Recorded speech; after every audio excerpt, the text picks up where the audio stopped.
Welcome दोस्तों। आज हम लोग बिहार बोर्ड के 10वीं वर्ग के संस्कृत का पाठ एक मंगलम को पढ़ेंगे।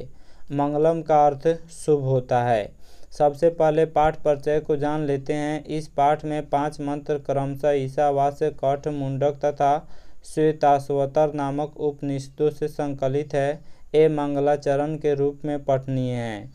वैदिक साहित्य में शुद्ध आध्यात्मिक ग्रंथों के रूप में उपनिषदों का महत्व है। इन्हें पढ़ने से परम सत्ता यानी मुख्य शक्ति अर्थात ईश्वर के प्रति आदरपूर्ण आस्था या विश्वास उत्पन्न होती है। सत्य के खोज की ओर मन का झुकाव होता है तथा आध्यात्मिक खोज की उत्सुकता होती है। उपनिषद ग्रंथ विभिन्न वेदों से संबंध है। चलिए शुरू करते हैं पाठ को। प्रथमः पाठ मंगलम। मंगलम का अर्थ शुभ होता है। उपनिषद वैदिक वाङ्मय से अंतिम भागे दर्शन शास्त्र से परमात्मन महिमा प्रधानतया गीयते। तेन परमात्मना जगत् व्याप्तम अनुशासितम च अस्ति स एव सर्वेषां तपसां परमं लक्ष्यम्। अस्मिन् पाठे परमात्मपरा उपनिषदां पद्यात्मकाः पंचमंत्रा संकलिता सन्ति। इसका अर्थ है उपनिषद वैदिक साहित्य के अंतिम भाग में दार्शनिक सिद्धांत को प्रकट करते हैं। सब जगह श्रेष्ठ पुरुष परमात्मा की महिमा का प्रधान रूप से गायन हुआ है। उसी परमात्मा से सारा संसार परिपूर्ण और अनुशासित है। सबों की तपस्या का लक्ष्य उसी को प्राप्त करना है। इस पाठ में उस परमात्मा की प्राप्ति हेतु उपनिषद के 5 मंत्र श्लोक के रूप में संकलित है। इस पाठ में हम लोग 5 मंत्र को पढ़ेंगे। परमात्मा को कैसे प्राप्त किया जाए उसी से संबंधित 5 मंत्र को पढ़ेंगे जिसको उपनिषद से लिया गया है। चलिए शुरू करते हैं पहला मंत्र को। पहला मंत्र है हिरण्मयेन पात्रेण सतस्य अपि हितं मुखं तत्वं पुषन् अपावृणु सत्य धर्माय दृष्टये। इसका अर्थ होगा, हे प्रभु, सत्य का मुख सोने जैसा आवरण से ढका हुआ है। सत्य धर्म की प्राप्ति के लिए उस आवरण को हटा दे। अर्थात ईश्वर से प्रार्थना किया जा रहा है कि हे पुषण। पुषण का अर्थ सूर्य देवता होता है। तो यह प्रार्थना किया जा रहा है कि हे पुषण, सत्य का मुख द्वार सोने जैसा आवरण से, सोने जैसा कवर से ढका हुआ है। सत्य धर्म की प्राप्ति के लिए उस आवरण को अर्थात उस कवर को हटा दें। इस श्लोक का व्याख्या हम लोग जान लेते हैं। व्याख्या है, प्रस्तुत श्लोक ईशावास्य उपनिषद से संकलित तथा मंगलम पाठ से उद्धृत है। इसमें सत्य के विषय में कहा गया है कि सांसारिक मोह माया के कारण विद्वान भी उस सत्य की प्राप्ति नहीं कर पाते हैं, क्योंकि सांसारिक चकाचौंध में वह सत्य इस प्रकार ढक जाता है कि मनुष्य जीवन भर अनावश्यक भटकता रहता है। इसलिए ईश्वर से प्रार्थना की गई है कि हे प्रभु, उस माया से मन को हटा दो ताकि परम पिता परमेश्वर को प्राप्त कर सके। इस पाठ का दूसरा श्लोक है, अनो अनियान महतो महीयान आत्मा से जंतो निहितो गुहायाम तम क्रतु पश्यति वित्सुको धातु प्रसादात महिमानम आत्मना। इस श्लोक का अर्थ है, मनुष्य के हृदय रूपी गुफा में अणु से भी छोटा और महान से महान आत्मा विद्यमान है। विद्वान शोक रहित होकर उस श्रेष्ठ परमात्मा को देखता है। चलिए इस श्लोक का व्याख्या जान लेते हैं। प्रस्तुत श्लोक कठ उपनिषद से संकलित तथा मंगलम पाठ से उद्धृत है। इसमें आत्मा के स्वरूप तथा निवास के विषय में बताया गया है। विद्वानों का कहना है कि आत्मा मनुष्य के हृदय में सूक्ष्म से भी सूक्ष्म तथा महान से भी महान रूप में विद्यमान है। जब जीव सांसारिक मोह माया का त्याग कर हृदय में स्थित आत्मा से साक्षात्कार करता है, तब उसकी आत्मा महान परमात्मा में मिल जाती है और जीव सारे सांसारिक बंधनों से मुक्त हो जाता है।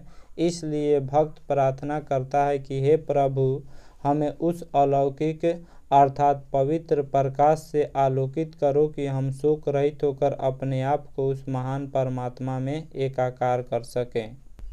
इस पाठ का तीसरा श्लोक है, सत्यमेव जयते नानिरितम सत्येन पंथा विततो देवयान येन आक्रमन्ति ऋषिय ह्याप्त कामा यत् तत् सतस्य परम निधानम। इस श्लोक का अर्थ होगा, सत्य की ही जीत होती है, झूठ की नहीं। सत्य से ही देवलोक का रास्ता प्राप्त होता है। ऋषि लोग देवलोक को प्राप्त करने के लिए उस सत्य को प्राप्त करते हैं जहाँ सत्य का भंडार है। इस श्लोक का व्याख्या जान लेते हैं। प्रस्तुत श्लोक मुंडक उपनिषद से संकलित तथा मंगलम पाठ से उद्धृत है। इसमें सत्य के महत्व पर प्रकाश डाला गया है। ऋषियों का संदेश है कि संसार में सत्य की ही जीत होती है, असत्य या झूठ की नहीं।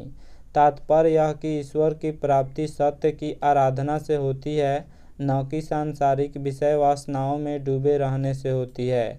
सांसारिक माया है तथा ईश्वर सत्य है। अतः जीव जब तक उस सत्य मार्ग का अनुसरण नहीं करता है तब तक वह सांसारिक मोह माया में जकड़ा रहता है। इसलिए उस सत्य की प्राप्ति के लिए जीव को सांसारिक मोह माया से दूर रहने वाला भाव से कर्म करना चाहिए, क्योंकि सिर्फ ईश्वर ही सत्य है, इसके अतिरिक्त सब कुछ असत्य है। इस श्लोक के माध्यम से सत्य पर प्रकाश डाला गया है और यह बताया गया है कि सांसारिक मोह माया निरर्थक है, इससे कुछ होने वाला नहीं है। इसलिए सत्य मार्ग पर चलो और ईश्वर की प्राप्ति करो। मंगलम पाठ का 4 नंबर श्लोक है, यथा नद्यस्यन्दमाना समुद्रे अस्तम गच्छन्ति नाम रूपे विहाय तथा विद्वान नाम रूपाद विमुक्त परात् परम पुरुषम उपैति दिव्यम। इसका अर्थ समझ लेते हैं। जिस प्रकार नदियाँ बहती हुई अपने नाम और रूप को त्याग कर समुद्र में मिल जाती है, उसी प्रकार विद्वान अपने नाम और रूप को त्याग कर परम पिता परमेश्वर की प्राप्ति करते हैं। इस श्लोक का व्याख्या है। प्रस्तुत श्लोक मुंडक उपनिषद से संकलित तथा मंगलम पाठ से उद्धृत है। इसमें जीव और आत्मा के बीच संबंध का विवेचन किया गया है। ऋषियों का कहना है कि जिस प्रकार बहती हुई नदियाँ समुद्र में मिल जाती है, उसी प्रकार विद्वान ईश्वर के अलौकिक अर्थात पवित्र प्रकाश में मिलकर जीव योनि से मुक्त हो जाता है।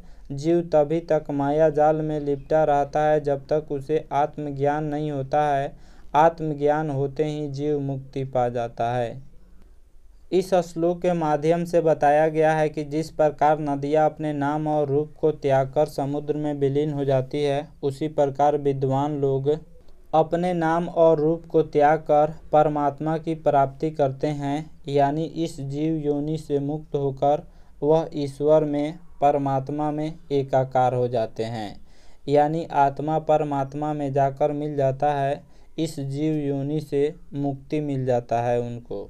इस पाठ का 5 नंबर श्लोक है, वेद अहम एतम पुरुषम महांतम आदित्य वर्णम तमसः परस्तात् तमेव विदित्वाति मृत्युमेति नान्य पंथा विद्यते अयनाय। इसका अर्थ है, मुझे ही महान पुरुष यानी परमात्मा जानो जो प्रकाश स्वरूप में अंधकार के आगे है। उसी को जानकर मृत्यु को प्राप्त किया जाता है। इसके अलावा दूसरा कोई मार्ग नहीं है, अर्थात आत्मज्ञान के बिना मोक्ष की प्राप्ति संभव नहीं है। इस श्लोक के माध्यम से यह कहा गया है कि मैं ही महान पुरुष हूँ, यानी परमात्मा कह रहे हैं कि मैं ही महान पुरुष हूँ, मुझे ही सबसे उत्तम जानो। मैं ही अंधकार के आगे प्रकाश स्वरूप में हूँ, यानी दिव्य प्रकाश के रूप में मैं ही हूँ। इस श्लोक का व्याख्या है। प्रस्तुत श्लोक श्वेताश्वतर उपनिषद से संकलित तथा मंगलम पाठ से उद्धृत है। इसमें परम पिता परमेश्वर के विषय में कहा गया है। ऋषियों का मानना है कि ईश्वर ही प्रकाश का पुंज है। पुंज का अर्थ समूह होता है। उन्हीं के भव्य दर्शन से सारा संसार आलोकित होता है, अर्थात प्रकाशित होता है। ईश्वर ही सारा दुनिया को प्रकाशित करते हैं। ज्ञानी लोग उस ईश्वर को जानकर सांसारिक विषय वासनाओं से मुक्ति पाते हैं। इसके अलावा दूसरा कोई रास्ता नहीं है। जब तक आप ईश्वर को नहीं जानेंगे, जब तक आप सांसारिक विषय वासनाओं को नहीं त्यागेंगे, तब तक आपको मुक्ति नहीं मिलेगी। ज्ञानी लोग उसी ईश्वर को ही जानकर सांसारिक विषय वासनाओं से मुक्ति पाते हैं, क्योंकि इसके अलावा दूसरा कोई रास्ता नहीं है। तो इस पाठ में 5 श्लोक था, 5वां श्लोक समाप्त हो गया। आशा करता हूँ आप लोगों को यह वीडियो काफ़ी पसंद आया होगा। हमारे चैनल को सब्सक्राइब करें, इस वीडियो को लाइक करें तथा अधिक से अधिक शेयर करें। Thanks for watching my video.